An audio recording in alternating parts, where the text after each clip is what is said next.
Hello, and welcome to another episode of the Couch Warriors. Here we are again. We've had some Warriors football to look forward to. Obviously, it wasn't probably the result we were looking for, but still an interesting game and plenty to talk about as usual. I'm happy to say my good mate John Lazaron is back this week, so not a solo pod, but thanks to everyone who listened and for the comments. It was good fun to do it, but yeah, it's great to have John back. John, how are you, brother? Been a big week for you, I understand. Yeah, bro. No, I'm good. It's been a real big roller coaster of a week. But it's been a good roller coaster with the birth of my second child, my little boy. His name's Ezra.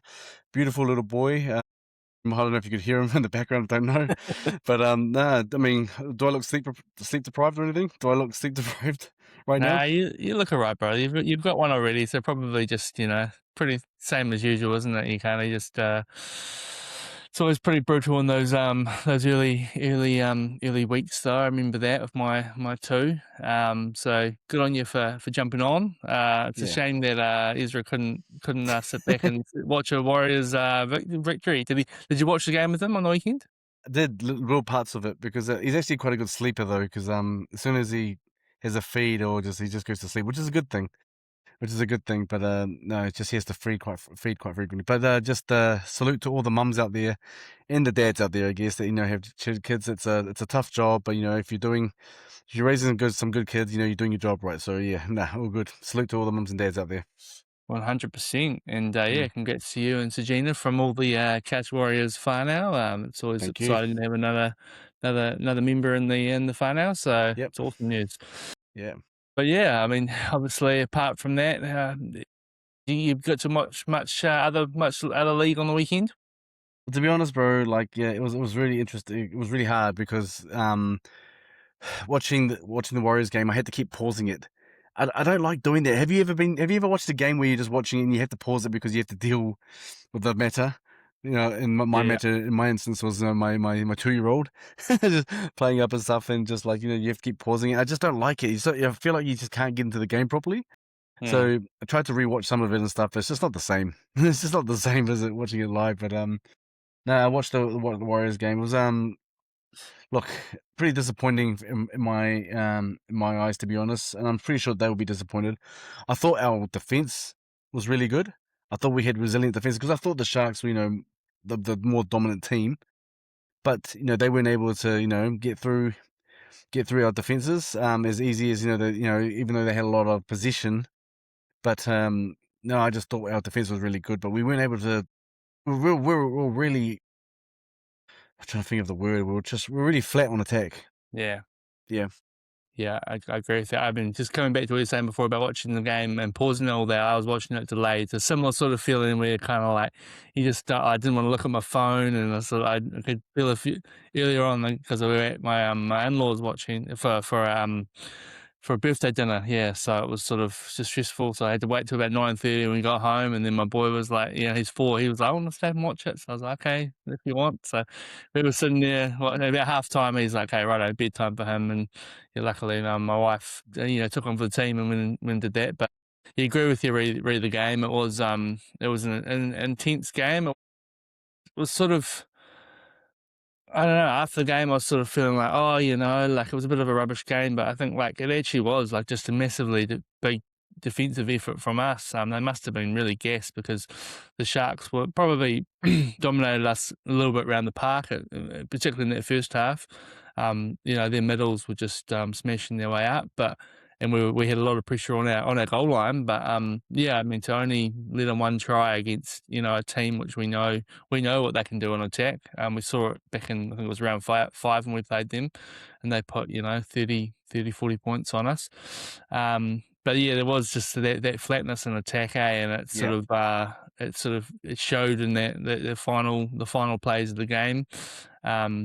With us being unable to sort of we had a couple of shots at maybe getting a field goal, and then we had a penalty which was kickable as well, which we could have got. So, but yeah, I mean, it's just you're a little bit worried. 2 games in a row we've lost, only 2 points in it both weeks as well. But do you feel like mentally, do you think the team will be able to sort of do you think we've seen it before in previous seasons with Warriors? They've sort of started well and then slid it at this point in the season. Are you ringing the alarm bells yet? Nah, not yet, not yet, bro. I mean, but I know what you're saying because previously when the Warriors have been on a good run, and then all of a sudden something doesn't go right, and then starts a bit of a domino effect, doesn't it? When it comes to the Warriors. But I think this year's a bit on, and I've been saying this throughout the whole season. I think this is a little bit different. I think this season, I think they're a lot stronger mentally, and they're a bit better, on attack, and their defense has improved, 10,000%. And so I don't know what it was. I was trying to think about what was the main key, because we said that we both have agreed that the attack was flat. So what were we missing? And there's a part of me that thinks we were missing leadership. With James Fisher Harris not playing there against Penrith, he played. We didn't have Kate Well or Barnett playing against Penrith, but we had Fisher Harris and stuff. So at least we had one, big, strong frontline captain in there. But this time we didn't. I mean, we had Wade Egan. Don't get me wrong, Wade Egan is an awesome leader, but he's not our leader in terms of captain. And I just think I don't know if it was just leadership. And that's not me saying something bad against Wade Egan. That's not what I'm saying. I'm saying, did we have a lack of leadership? Like, did we need more leadership? In the side Yeah, that well, I maybe. mean, so when you look at the sort of the quality of the players that were out, you've sort of mentioned a couple of them. Obviously, Leke has been a big part of the team in the last 2 years. Obviously, Tanner Boyd, even bring it back to sort of the likes of Tanner Boyd and Roger Tuivasa-Sheck in particular, like a massive Yep. leader of the backs. Yep. And Tanner Boyd was sort of leading the troops around this season until he injured himself. And it's only 4 weeks ago that he did his ACL. So it's still relatively recent. So there was definitely a lack of I think leadership's probably one of the things. I think he'll be a big miss. Fisher Harris, I think it looks like he's out for a couple more weeks. But when you look at the game, I think we just sort of didn't quite have some of the dominance that we've had in previous weeks where we've been winning. Looking at the stats, we only had 45% in possession. We completed at 79%.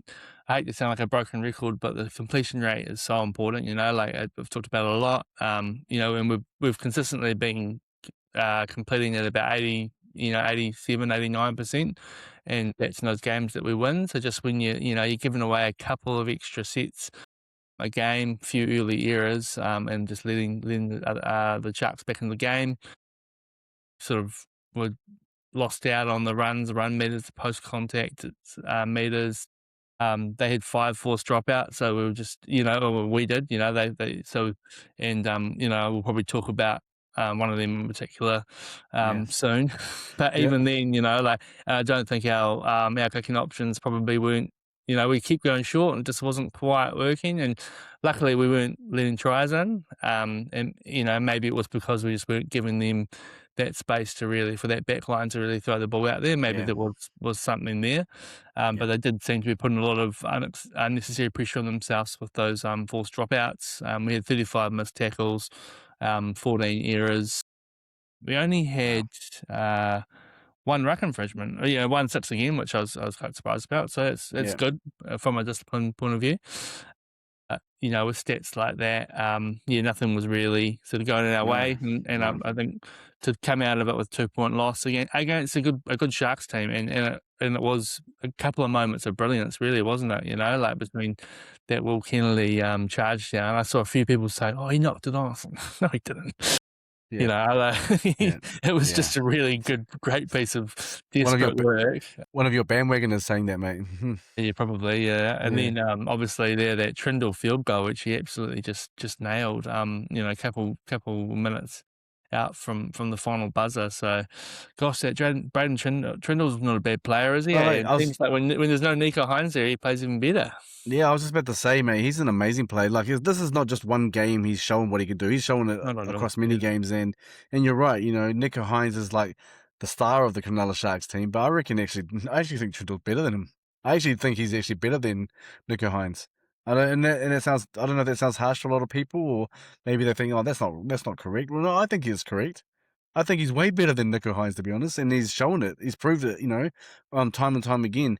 But Yeah, no, Will Kennedy as well. Amazing player. Those are the guys that, like before the game started, those two were two players I sort of pointed out that I thought, you'd have to watch out for because they always can turn a game, with a click of a finger. Yeah, So, yeah. yeah. No, I mean, got to give credit where credit's due. And that's the Sharks did, they played a good game. They played better than I thought they would.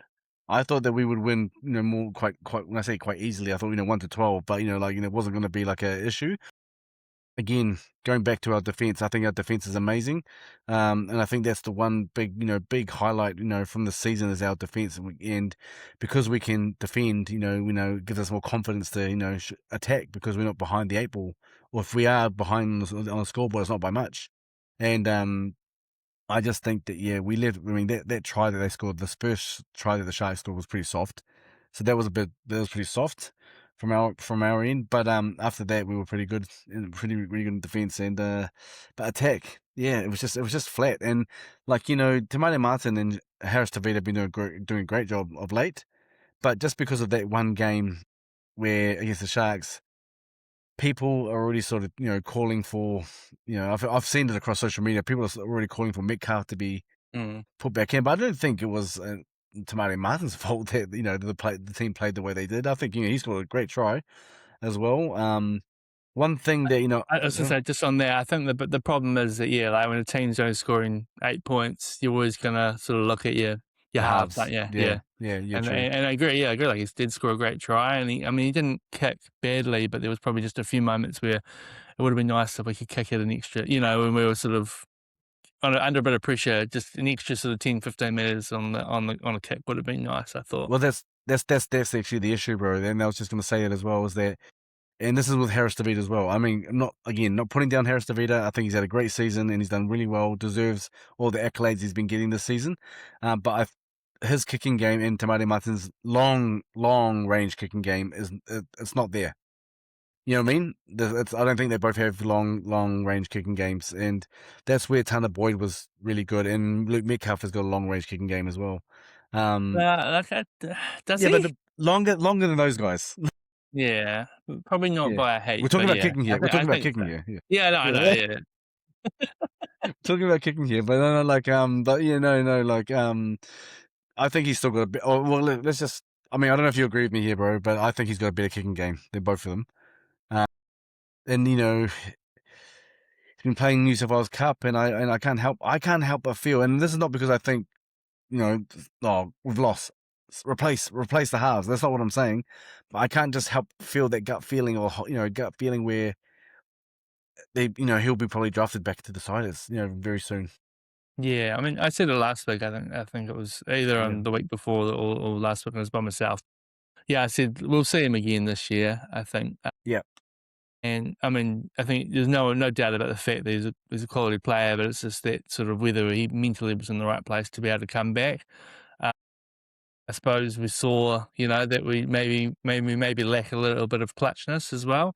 Like Tamari had that chance of the field goal, which he missed. But we know that Metcalf, last season there was a couple of games which we won on the back of his field goals. We know he can do a field goal.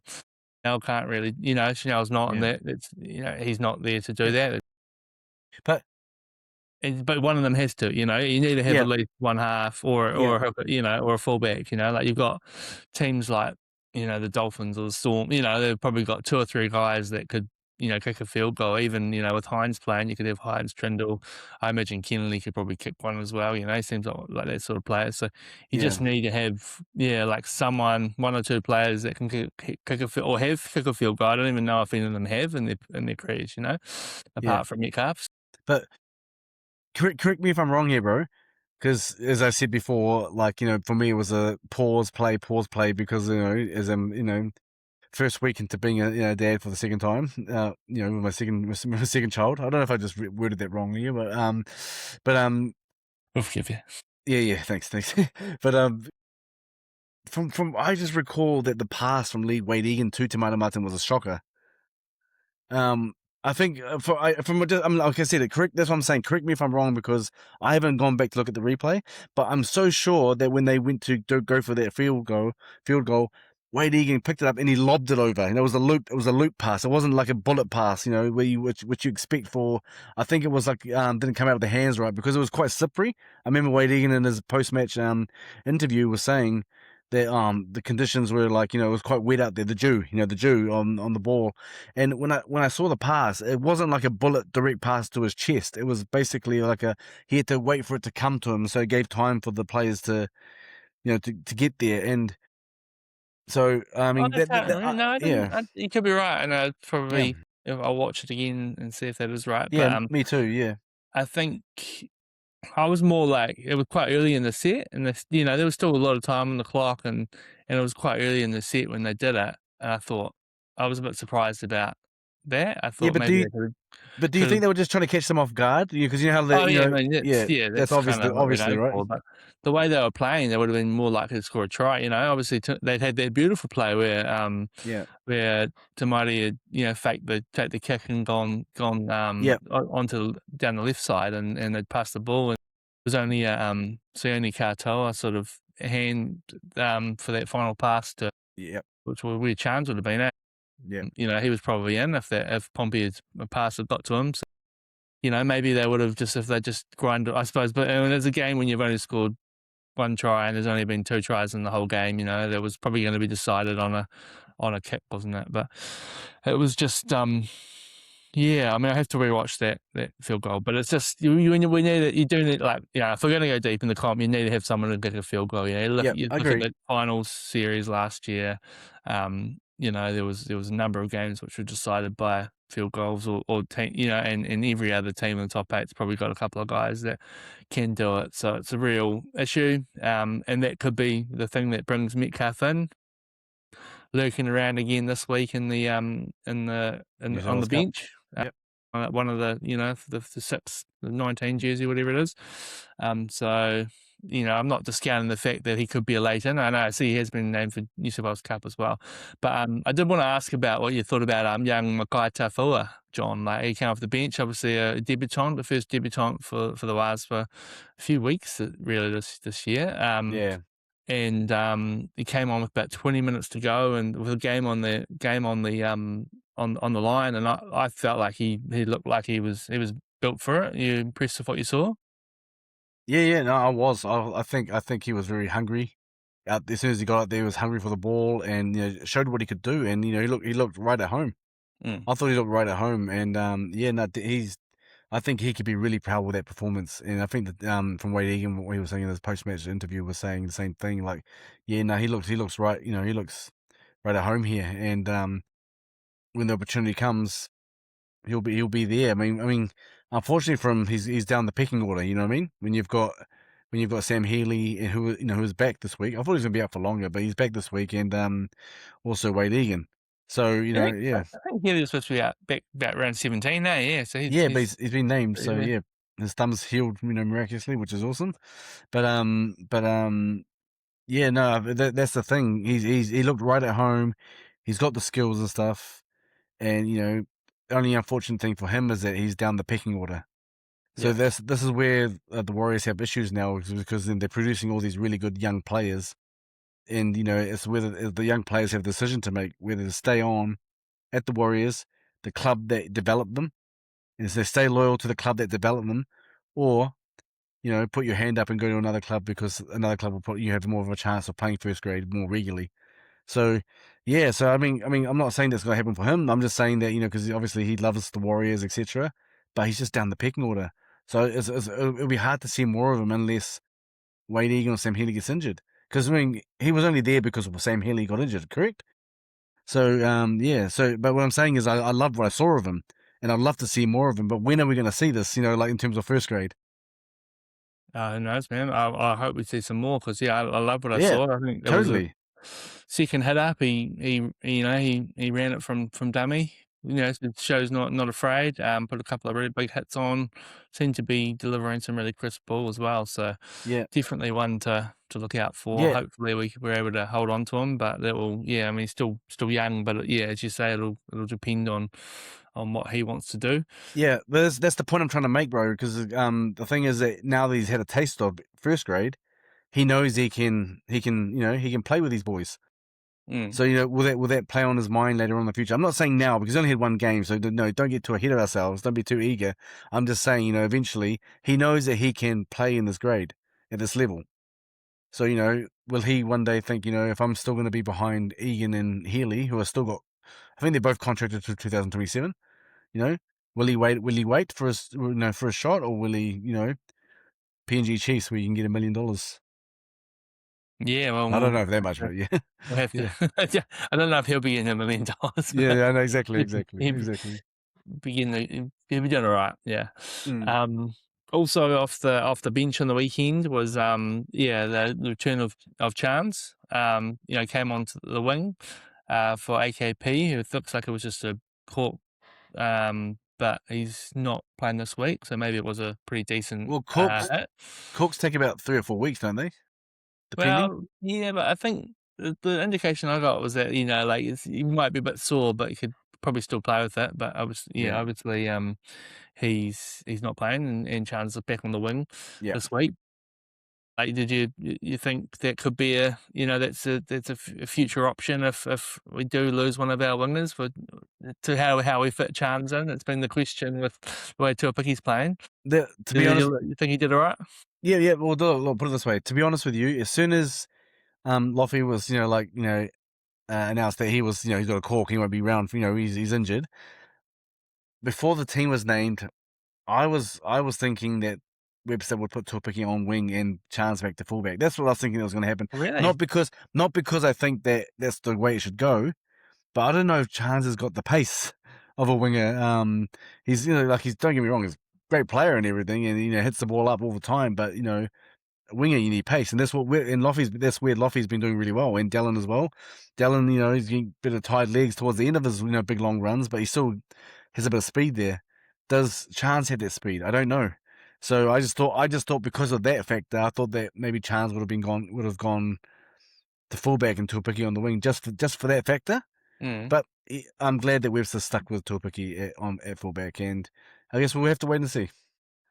Yeah, I think I just presume that that jersey's his for now. I think Yep. I talked about it a few weeks ago. I wasn't quite sure if he'd done, we knew what he was capable of, but I wasn't quite sure if he'd done enough on attack. But I think Yeah. the last few, I think he had another great game on the weekend.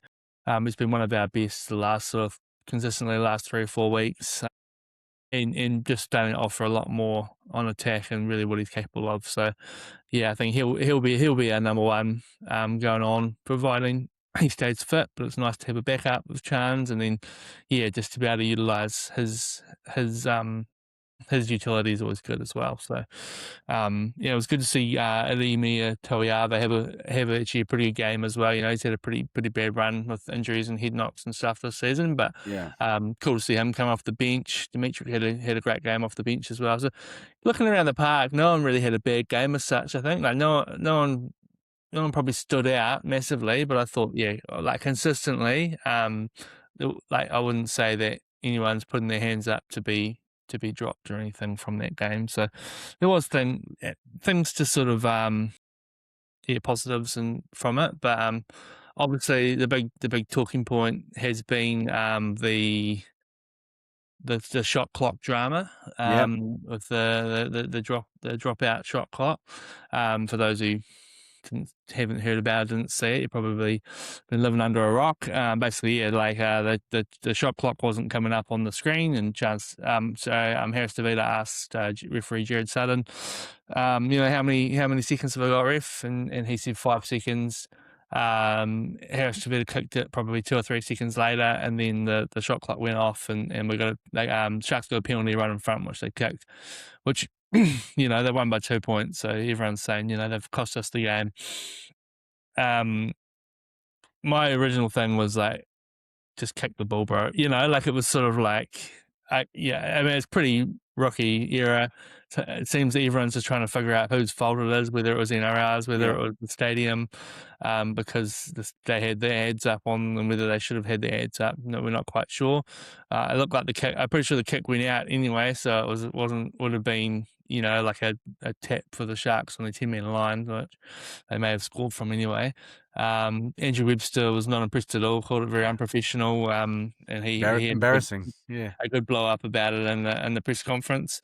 And then about 2 minutes later, we gave away one from not putting our scrum, not getting our scrum together in time as well, which I thought was pretty inexcusable at the time, after what had happened. And and you wonder if James Fisher-Harris had been there, whether there was a more of a leadership figure there, whether there would have been some way that had come to some sort of agreement with Sutton, or I don't know. But yeah, personally, I don't think it cost us the game, and I haven't been too up in arms about it. But I can see you're starting to fire up a bit there, John. So give us your hot take on the situation. No, I'm not fired up about it. I'm actually. Do you know what? Honestly, when that happened, when I'm watching it live, right?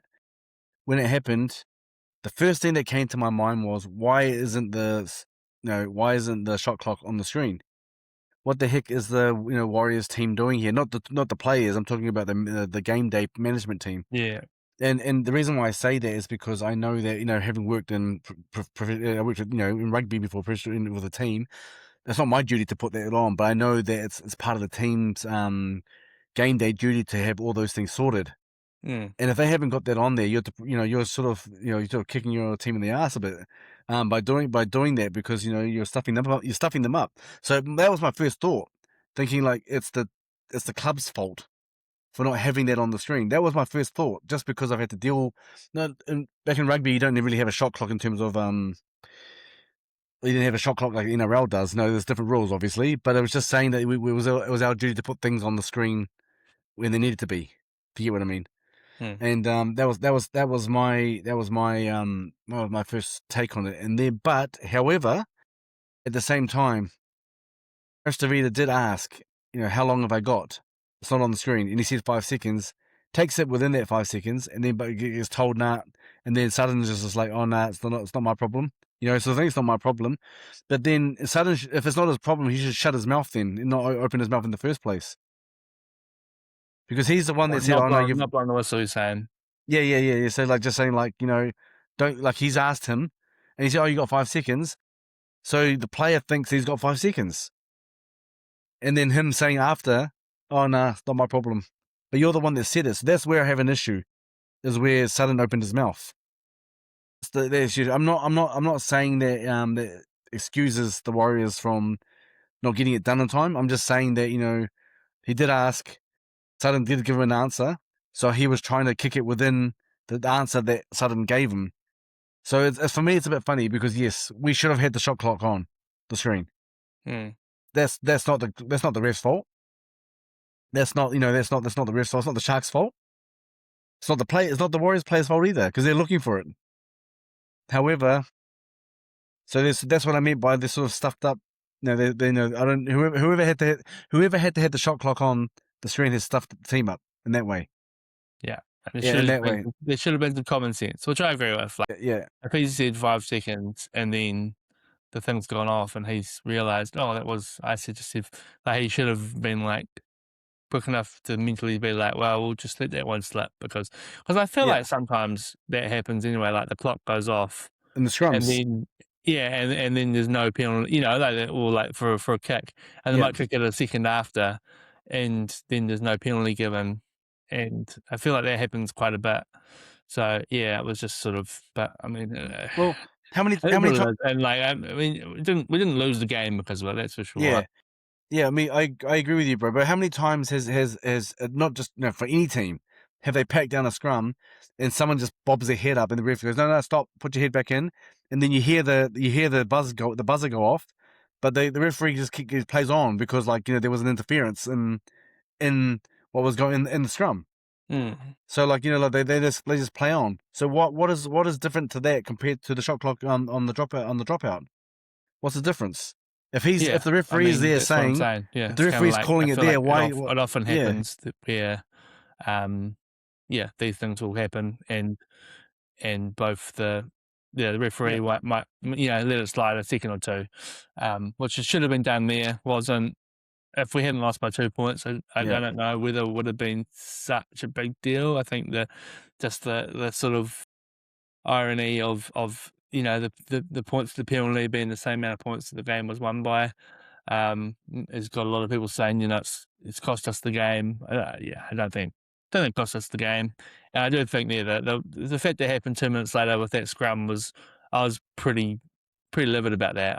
That's But that's different. Yeah. at the Warriors, I was like, come on Yep. guys, like you need to be, even if I don't know whether it should have been sorted by then. But it should have been, something where they're like, come on, we need to get this scrum packed and be Yeah. ready to go. And So and sometimes the opposition teams might, just be lagging behind, and maybe there was an element of that, but I was just sort of like, yeah. but that's what it is. Yeah. The game was lost, unfortunately. Yeah, bro. Two consecutive 2 point losses. Both been great games. So I'm just hoping that we can sort of come out of that, not be too mentally scarred, which I don't think we will be. But this weekend will be a test, but which we'll talk about soon. But should we just jump into some Wily M's before we start looking around the traps, Sounds John? good, bro. Sounds good. Cool. So for those who don't know, the Wily M's are our equivalent to the Deli M's, where we give our 3, 2, 1 points for the past week to our Warriors players. Jackson Ford's is charged ahead on the table, but there's potential for a few other guys to catch up with them for now. Do you want to start us off this week, John? Yeah, sure, bro. Well, Jackson Ford, he gets my 3, and the only reason why I gave him my 3 is just because of his effort. I think just looking at the stats here, like he topped the tackle count for the Warriors, as he always seems to do. 51 tackles. Let me just check here. Played for a whole 80 minutes, as he tends to do as well. And also, where is it here? Where is it here? Where is it here? Ran for 108 meters, 35 post contact meters. I thought he just had a solid game, and he was just we were talking about a lack of leadership before, but he was one of the guys that was probably just a standout in terms of leadership on the field as well. I think he's one of the more senior players, to be honest. Yeah. Mm. So yeah, no, Jackson Ford. 2 points for me went to Tane Tuapiki. I just thought he was just a workhorse the whole night. He tried, and obviously didn't always come off, but he tried. Nearly got that try, when the kick in the air. It was him and Kennedy, and I think it was it Kennedy? I'm sure it was Kennedy, where they both sort of caught the ball simultaneously, and then And Kennedy you ripped managed it to out. just rip it out, but it was called a knock on by the Warriors. So I thought that was I don't know about their call, but it was called a knock on. So yeah, no, Tane Tuapiki, I thought had a great game. Ran for 155. He ran 155 running meters as well. So I just thought, we were talking before about his position in the side. With Chance coming back, and he hasn't been taken out because I think he fully deserves his spot. So Tuapiki, we love Tuapiki here at the Catch Warriors anyway. There we go. Yep. And my number 1 goes to Tafua for his debut. I just thought we were giving him praise before. We're giving him praise before because and honestly came in for a short stint. Let me just check how many minutes he played. Oh, well, yeah, it wouldn't have been long. I think maybe 10, 15. Let me just check quickly. Where is it? Here we go. Minutes played. Where is it? So he only played for 16 minutes. He only played for 16 minutes in total game, but in that 16 minutes, I saw enough of him to say that this guy's a future superstar. Really hungry off the ball. Took some dummy half runs as well, and tackled well as well. I just thought I'm giving him my 1 point just because he had a great debut. For 16 minutes, he did quite a lot in that 16 minutes. And yeah, let me just give you some more. See if I can find some more stats to back up what I'm saying.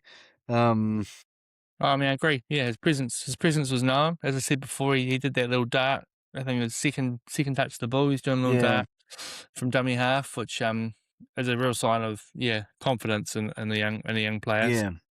I Yeah, love exactly. watching. Just wanted to give him my 1 point because great debut, 16 minutes only, but saw enough of him to think that he's a future star. So good on him. Good on him.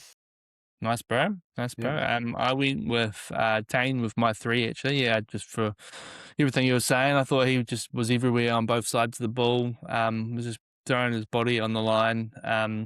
Would have been a pretty hard night to be a fullback, just with the conditions. It's obviously pretty slippery out there.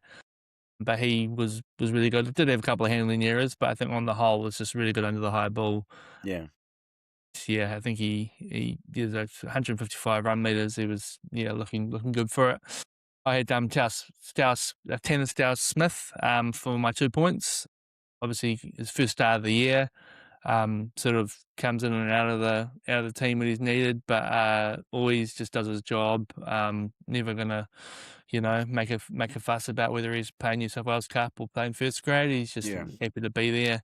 And I thought, in a game where we were missing the likes of Barnett and Fisher Harris, he more than sort of filled that gap for a man, a guy of his age and his experience.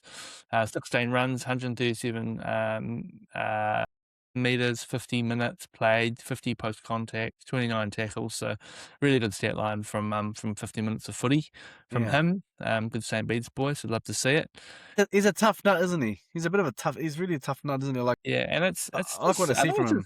it's his footwork that I've been really impressed with, Yeah. particularly the last sort of 4 or 5 weeks when he's had a run. He's quick off his feet.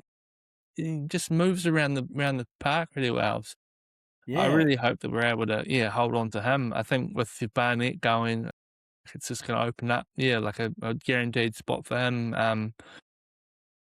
Maybe even starting.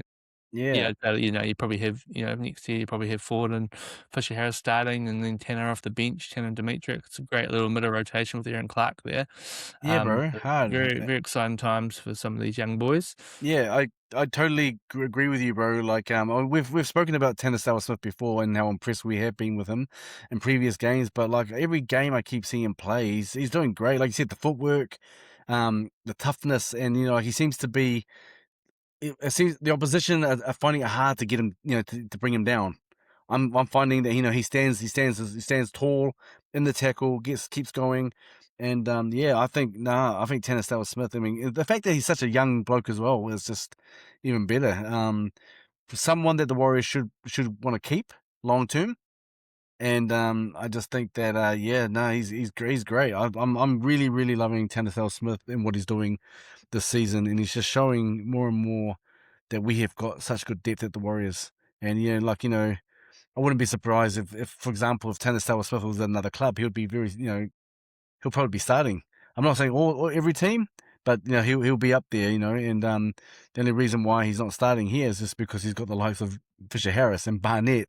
Fisher Harris, captain of the Kiwis, Barnett, a New South Wales Origin player, and then you got Jackson Ford, who's just flipping topping, all the Dally Should M's. should should be a New South Wales Origin player if Laurie He should Daly be a New didn't South have Wales Origin player, yeah. if So, like Laurie I Daly said, didn't have rocks in his head. those are the players that are ahead of Tanner Smith, but Tanner Smith is right up there. So good on him. Yeah. Yeah, Sorry for yeah, no. interrupting your thing, bro. It's just this. I just wanted to say that. No, Yeah. no. Well, this time, I mean, you always sing his praises. So I thought, this Yeah. week I should step up. I thought, the way that he transitioned to start as well. I thought I was a little bit worried. Like I was like, he should be alright, but I was still a little bit worried. He managed to pull through there. So love to see that. And then my 1 point went to Wade Egan. Yeah, so Wade Egan, obviously, the other hooker who played in the game. I think he must have played 70 odd minutes, 70 something minutes. But I thought, he had a great game, 43 tackles. It was his running game I was really impressed with. Only 5 runs to 66 meters, but he was just choosing the right time to Yeah. run, and causing the Sharks defense a few issues. And probably, gave Laurie Daly a few little, just, this is what I'm capable of.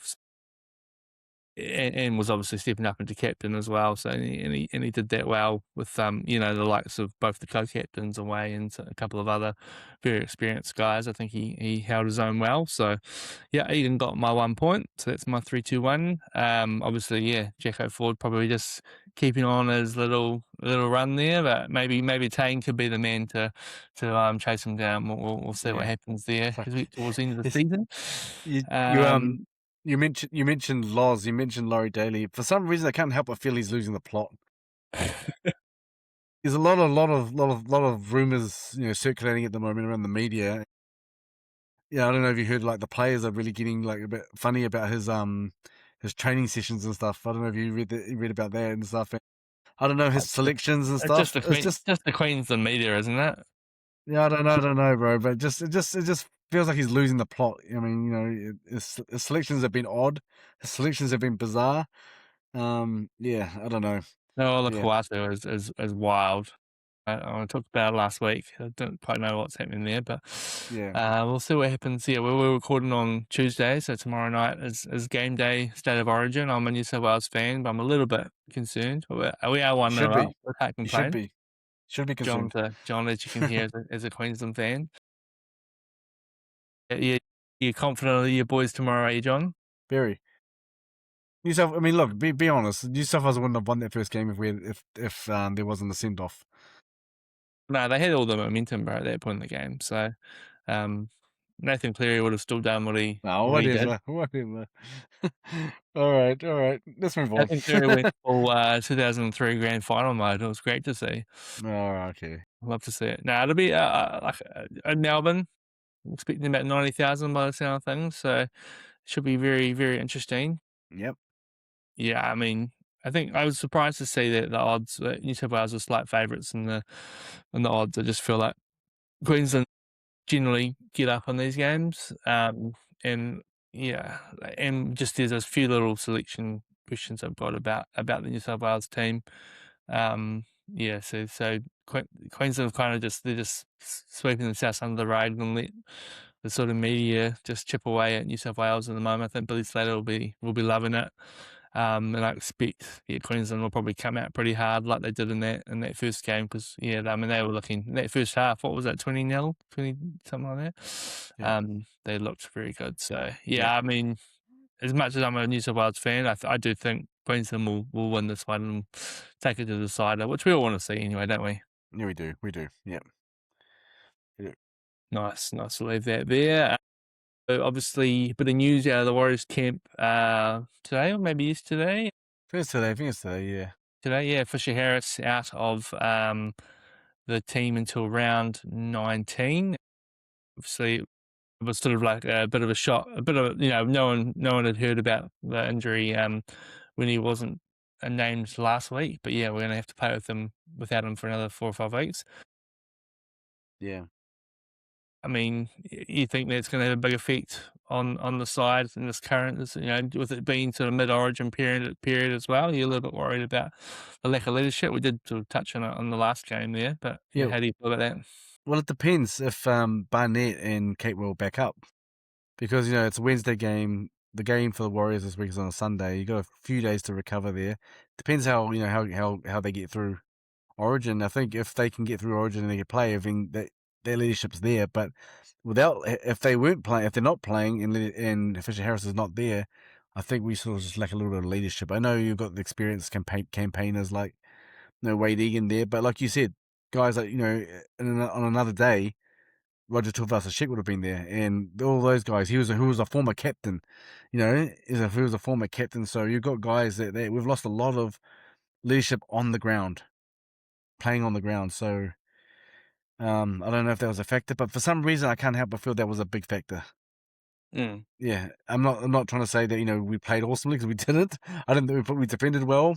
Flat, the attack was flat as we mentioned before, but I just think lack of leadership probably had a bit of a factor there. I don't know if people will agree with me or not, but I just seem to think so. Yeah, Yeah, I agree, bro.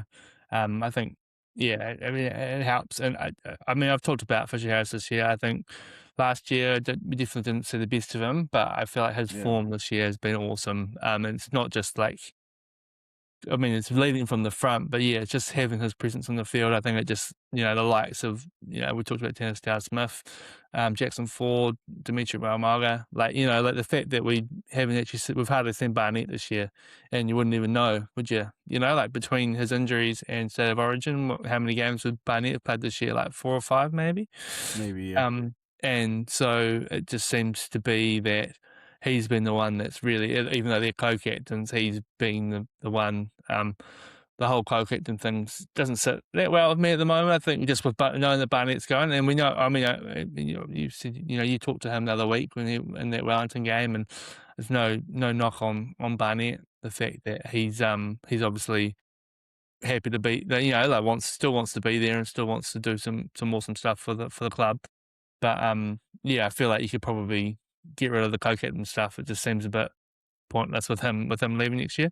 Yeah, agreed. But now it kind of works. But I mean, when was like Barney and Kate, well, what if they don't play this week? They wouldn't have played for like 6 weeks with the Warriors. There's been a couple of buys, Yeah, and then would have missed a couple of games, Origin, maybe 5 weeks. Yeah, but like it would have been a 2 games before the Penrith game, I think. Yeah, so if you sort of do the maths there, I think that's about 5 weeks that we wouldn't have had either of those guys. So I'm confident that they will play this week, yeah, providing there's no injuries or anything. yeah, They've got a good turnaround. They will have to fly back to New Zealand, obviously, yeah. but I just think this game, there's a lot on the line here. Like if we do lose this game, there will start to be a few questions raised, and maybe we'll see some changes in the team after that. But like I think on paper they should be sort of getting the job done this weekend when they take I on think the so. Cowboys down in Christchurch.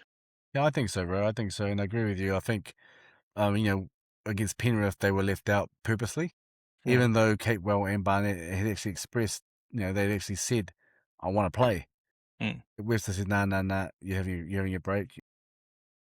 But this time round, he's named them in the is it the 19 or the 21 extended squad, right? In the extended Senior squad. squad, yeah. Yeah, extended squad. So he's named them there. So I think they're named there because I think he's just waiting. Webster's just waiting to see how they pull through Origin. I think that's all. They're solely waiting on that, and that's obvious, Yeah, right? yeah. It's obvious. It's Yeah. obvious. They're just waiting to see how they get through Origin, see if they need a break or if they can get through again. I'm sure if they're fine, they'll put their hand up and say, "No, no, no, I'm good. I'm good to go." They'll both do it. They wanted to do it for Penrith, and I'm pretty sure they'll do it for North Queensland on Sunday if they Yeah, get well, I through mean, Origin. have a look at the Cowboys team. I see, Cotter's named to start. Um, who else have they got? Lukey's playing there, yeah, for Queensland.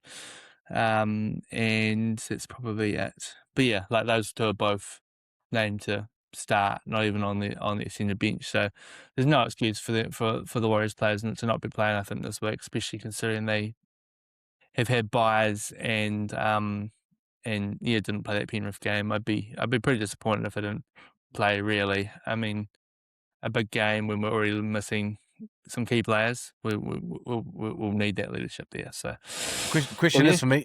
Question, bro, is yeah, do you think that how there's been a lot of talk around social media? This is just social media, so this is a lot of couch warriors out there, out there saying these sort of things, talking about the half situation, you know, and the lack of attack that was on the last game. Do you think that the reason why Webster's named Metcalf in there is because he's actually thinking of probably changing things up a bit? Do you think that's the reason why he's got him there? Because he's had him on the 19 or extended bench previously, but he's just said, "Oh no, you go play New South Wales Cup."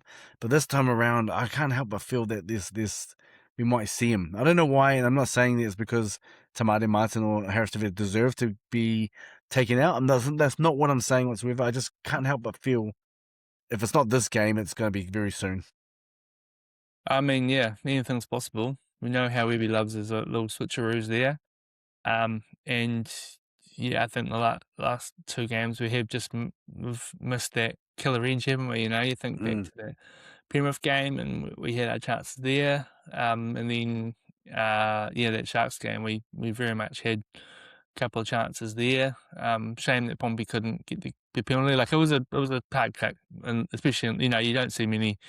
Probably not that many kickers that would have got that kick that Pompey got, but you're also like, oh, it would have been nice if, we just for like the confidence and the mentality of the team to know that they had some, players that can kind of pull them off, and Metcalf probably is someone who can do that. He yeah, got a couple of droppies last year. I remember that game against the Broncos where he kicked a penalty 50, from about 50 halfway, meters. which Yeah, there's not a lot of league, like the league kickers don't quite have the same distance as what some of the rugby union kickers that we've sort of grown up watching do. But the fact that he can kick from 50 metres out is a good sign. Yeah, I mean, I think we'll see him at some point. And no, I wouldn't be surprised if there was a change this week. Although in saying that he has been named for New South Wales Cup, which probably makes me sort of side less with Mm. less with it. Like, but I mean, if it's happening, then they'll probably be aware of it and they'll be sort of pushing it into Well, whatever it they're doing. depends. It depends where they're playing. Let me just quickly check where New South Wales Cup team are playing because I haven't. Playing in Christchurch. Oh, they Yeah, are it's a playing Christchurch. Yeah. Well, there you go then. triple So, header with the women as well, which would be cool to see. yep. Oh yeah, Yeah, they're playing a preseason game there, aren't they? Yeah. yeah. So the Wahine Wars, that'll be awesome. I love the Wahine Wars, bro. So yeah, it's good. Yeah. Big weekend for Christchurch. Yeah, I mean, speaking of, how good is it going to be? Well, none of us going to be there. I thought about going, and by the time I kind of thought about it long enough, the tickets had sold out. And this was 5 months ago. I How remember that. I remember that. I remember when like you were telling me you're gonna go, and I'm like, bro, are you sure you need a ticket? And then you went to look, and you're like, oh, you came back to me, you're like, oh yeah, I didn't get one. I remember that. Yeah, well, that's the popularity of the Warriors at the moment. They Yeah, they're yeah. they've yeah they sold out. I think it was in February, at least February, maybe March. So 4 or 5 months ago. You've got the Kotahi Tanga. You haven't. Nah, nah. All my money's going into nappies and stuff at the moment, bro. Yeah, So fair enough, fair enough. yeah, Surely there's some like Waz nappies you could get. that'd be awesome. I would get that. Oh, I would. I would definitely get that if there was Wars nappies out there. Yes. Yeah. I mean, you can get everything else. I've got all sorts of weird merch. One time going to Mount Smart and buying a tea towel. It's still my favourite tea towel at home. It's got a little it's just a black and grey tea towel with a little Waz Yeah. logo on it. But I always feel pretty special drying my dishes with that one. It was a good time. What's your favorite Warriors merch? Let's talk about this quickly because the Warriors, as we know, had a pop-up store at Magic Round, and they sold like close to $500,000 worth of merch. Now they're putting a pop-up in Christchurch for this week as well. What's your favorite merch, bro? Because I know you've got a lot of it as well. I got heaps of merch. Yeah, I got a few jerseys, Yeah. few hoodies, jackets. I mean, I do love my tea towel. I do love. I've got a little teddy bear called Michael. I don't know if you've seen the little Warriors teddy bears, probably from about 10 years ago. It Oh, was those, actually those little ones? yeah, just a little one. Yeah, it was a story Yeah, but behind one it at actually. work. Yeah. The first one that I bought was when the Nines was happening in Auckland. A few of the boys went up, so it must have been 2013. And I bought one, and all my mates were just like, "You're a loser. What are you doing?" I was walking around the stadium with it and like getting photos of people with it, and then we were out having a few beers. It must have been the Sunday after day two. And I saw Greg Bird, the ultimate grub, and I tried to get A a great photo bird. Yeah. of him with this Michael teddy bear, and he said, "What the f Warriors?" And he just threw it in the viaduct, and I Are you serious? never forgave him for it. Greg Bird. Greg Bird, yeah. So wait. He picked up your Warriors My teddy teddy bear, bear. Yeah. teddy bear, and threw it Threw it in the viaduct. in the water. We were definitely on the viaduct at the bar there. It was either was it in the water? I'm sure it was in the water. I'd have to check that. I'd had a few beers myself by that time, but I was fuming. I could have fought the guy at the time. To be honest, I wasn't impressed at all. Oh mate, we're clipping this and we're gonna tag Greg Bird in this. So you grubbed. Did you throw Michael? Did you throw Michael into the water? You threw Yeah, Richard's Warriors teddy bear. yeah. All he wanted was a photo. Is that all you wanted? A photo with Greg Yeah, just Bird? him. And then, like I'll see if I can find the old photo. There'll be a photo album on Facebook somewhere of Michael's journeys. So I did buy a new Michael eventually, but it wasn't the same as the old one. I bought it at it was actually it was like a pre-season game which had been in Hamilton just before the Nines. Yeah, And I'm pretty sure that's when I bought it. And there was a photo of me and my mate with Thomas Lilloy and Conrad Harrell and Jacob Lillyman was there as well. Yeah, I remember a few old big old names from the, you yeah. know, 13, 14 years ago. But yeah, I'll see if I can Nah, find some of those pics for you, John, send them through. find it, and honestly, we'll let Greg Bird. You threw Richard's teddy bear, Mike Warrior's teddy bear into the Oh, water. I was, yeah. I mean, there was a long time where he was, yeah, grab number one in my books, you know, and there Yeah, was, yeah. I think the next guy. year Eh? we went to the Nines again. Oh, did we? Or did we see him somewhere? Maybe we just saw him as like a Titans Warriors game, and I was just bloody mouthing off to him. Oh, this is gonna be awesome. No, no. Well, Yeah, no, I love my merch, but I do have a new Michael Teddy bear now. That's good. definitely right up there. Yeah, And I recently, for my birthday, I got given some Warriors toothbrushes, which I'm looking forward to. Going to Fiji in a couple of weeks. I'm going to take my Warriors travel toothbrush away with me, which I'm excited about. nice, nice. But I think you're onto something. When you said Warriors nappies, I think no one's ever thought of that. So People would buy them, bro. Huggies. I think if Huggies or someone or stuff actually got into it, they got Warriors nappies. I bet you people would buy them. I would buy them. So there you go. That's how popular the Warriors are. But for all those listening out there, what is your favorite merch? No, it Yeah, doesn't have to be a jersey. What is your favorite merch? Let us know. yeah. And if you've got a Michael Teddy bear, any good Michael Teddy bear stories, let us know as well. Exactly. Yeah. Um, but yeah, obviously the pop up store this weekend, and I see that it's open for 4 days from Thursday, I think. So, going to be cool to see how that goes for them. I think they made about $500,000 Yeah, in half a million in sales. Brisbane. Yeah, Yeah, half a Brisbane. yeah, Yeah. and at Magic Round. So Yeah. I reckon there'll be definitely a few sold in Yep. Christchurch this weekend. So Yep. Yep. awesome for the city. I went down there for the Super Round. The stadium's amazing. And yeah, even talking to a few mates who were going, and then a few mates who were like me intending to go, and then it sold out. They're pretty disappointed, but yeah, I'm sure it'll be a great and 3 Warriors games for the Christchurch locals to look forward to as well. The Warriors have got a pretty, I think, from what I can tell, about a 6-6 record in Christchurch. So that, yeah, they've sort of, yeah, sort of. I feel like there was a time when I've got some great memories of sort of going to some in the sort of 2000s. There was that game when Kevin Locke wrapped himself around the post against the Roosters. I don't know if you remember that one, but it was a classic big comeback from the Warriors in the last 20 minutes. Last play of the game, yeah, Kevin Locke, little chip and chase, dives to score a try and wraps himself around the post to win the game. And it was brutal to watch live. I was in the old, what was the Tui, called the Tui stand at the time.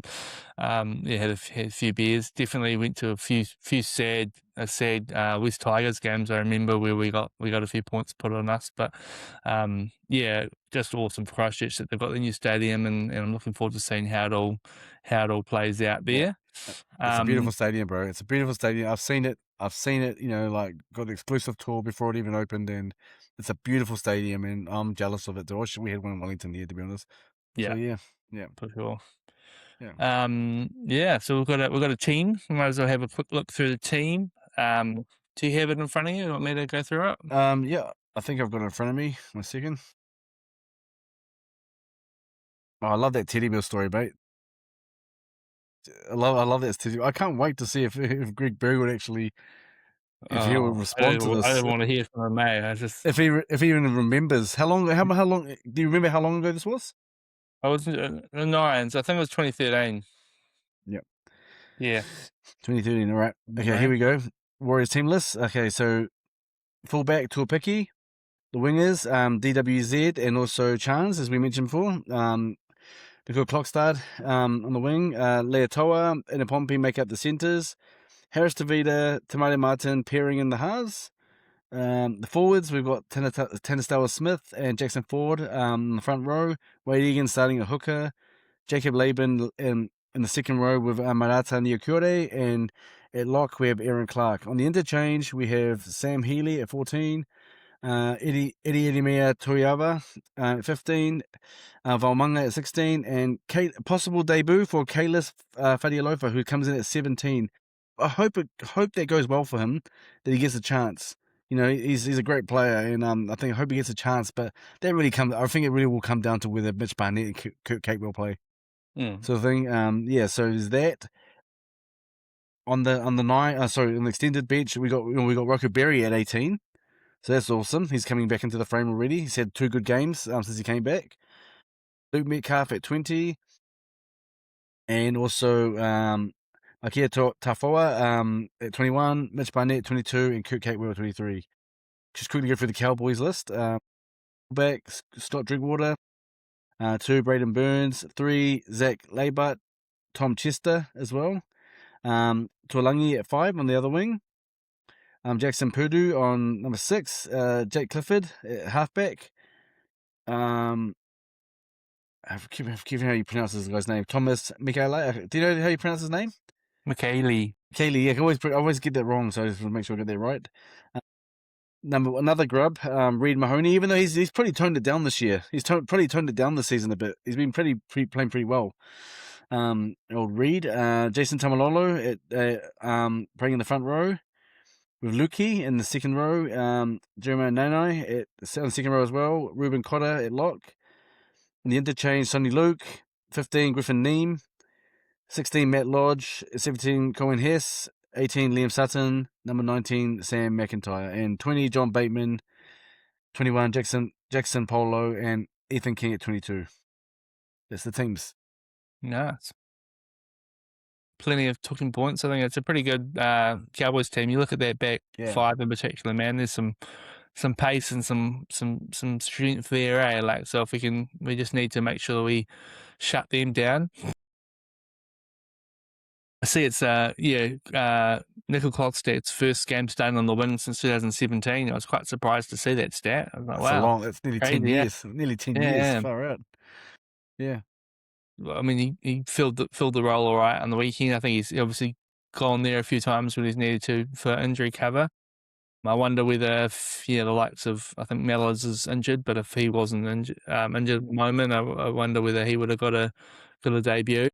I was thinking the same thing. Yeah. I don't mind seeing it. I do. There is that worry of the pace factor, I suppose, but and we are coming up against a pretty quick back line in the Cowboys, but we'll see what happens there. Good to see Healy returning. The Rocco Berry one's interesting for me because, when Roger was fit, I couldn't see him getting back into the squad, but just the way that maybe Lautoa and Pompey, neither of them they haven't been bad as such, but neither of them have really put their hands up and sort of put a stamp on their jersey, I don't think. So if Rocco Berry can have another couple of good games in Cup, could be a handy guy to have on the extended bench and come in if need be. Yeah. There's obviously just the questions of him being super injury prone and also what he offers on. I think he offers a lot on defence. Probably not the most exciting attacking centre, but particularly Pompey's probably not either. So interested to see what happens there. And then as I said before, I think Barney and Capewell will come in, which means Star Smith will probably knock back to the bench, and then Fidelofa and Kate will come into the second row as well. So a real shame for Fidelofa last week. I think he would have probably got his debut, you imagine, if it wasn't for AKP getting injured and chance him to come in. Because he'll probably go back to Cup this week, I imagine. And whether we're going to be able to, it's sort of that same question about Tafo, like whether we'll be able to keep some of these young guys because we do have some of these other players that are on some pretty big long contracts. It could be losing some young talent in the next few years. I hope not, but I think the occasion should be enough for the Warriors to get up here. They've got a pretty good record against the Warriors. Against the Cowboys, rare team where they actually lead the head-to-head record, 24-21. We've won 4 straight against them. We're obviously looking better on the table, although the Cowboys have they've got an 8-6 record. We've got 9-4, so they've still won 8 games this year. But played an extra game with all the buys. Both teams have lost the last 2, so they'll be looking to get their seasons back on track. You got any hot takes about how the game's going to play out, John? No, I'm just honestly, bro. I'm just looking for an improved attack.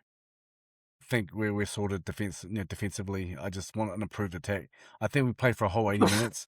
That's why the games are coming down to the wire. These losses, but I think I'm just focusing on the game against the Sharks, for example. Looking from the lessons from that game, we were so flat and I just think that just a turnaround and attack, because we know we can do it. We've seen what the Warriors can do. We've seen what the Warriors can do throughout this whole season. So just getting back onto that, get back on that. The defense will sort itself out because we're doing so well there anyway. So get the attack back on track, and I think we'll be fine.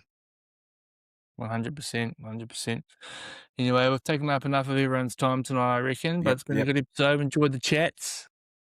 Reminded me of some childhood trauma and my Michael teddy bear being thrown in.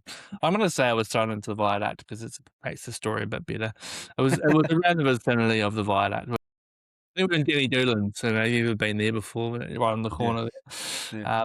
And yeah, I remember running to go see if I could find Michael, but it was no luck. Very sad day for me. So, but yeah, I mean, why'd you name him Michael? Why not like a that's his name. That's his name? When you buy the teddy bear, like it's Michael. Oh, is it? Okay, so it was pre-named. It's pre-named, yeah. Oh, okay, gotcha. Yeah. You can probably still buy similar ones. But yeah, no, I've got a new one. It sits by my bed. Next to my Tiaki toy, actually. Remember the Tiaki from when we used to work at the Wellington Hospital? Yep. Yeah. I've got they're my two little soft toys I've got. So okay. Good times. Nice. Good times. Nice. Anything you want to say before we call it in, John?